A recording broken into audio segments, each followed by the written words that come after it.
मराठा महासंघाच्या राष्ट्रीय कार्यकारिणीच्या बैठकीचं आयोजन केलं होतं आणि त्यात ठरल्याप्रमाणे आम्ही जो पूर्वीपासून आखलेला कार्यक्रम होता त्याच्यामध्ये आम्ही एक छोटी पुस्तिका जी राज्यामध्ये वाटण्यासाठी लोकांमध्ये प्रबोधन करण्यासाठी तयार केली। आरक्षण, केंद्र सरकारची योजना, आरक्षणाच्या तरतुदी, त्याचे न्यायालयीन लढे, ही सगळी माहिती एका 24 पानाच्या पुस्तिकेमध्ये समाजाला अवगत व्हावी यासाठी ती प्रसिद्ध केली।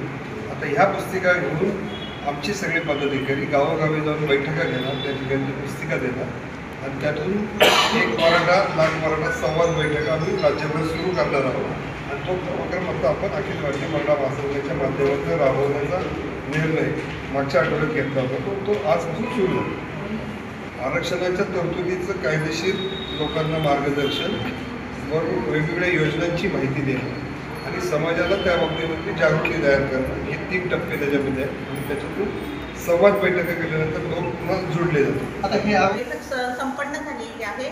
या बैठकीवर विविध विषयांवर सांगोपान अशी चर्चा करण्यात आलेली आहे।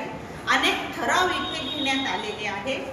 त्या ठरावामध्ये नवीन नियुक्ती करणे, संघटनेचे कार्य तळागाळापर्यंत पोहोचवणे, गाव तिथे मराठा महासंघाची शाखा निर्माण करणे, प्रत्येक गावागावामध्ये अखिल भारतीय मराठा महासंघाचे बॅनर लागले पाहिजेत, या विषयावर चर्चा करण्यात आली आणि वर्षभरात कोणकोणते उपक्रम राबवायचे आहे ते उपक्रमावरही सांगोपान इथे चर्चा करण्यात आली आहे।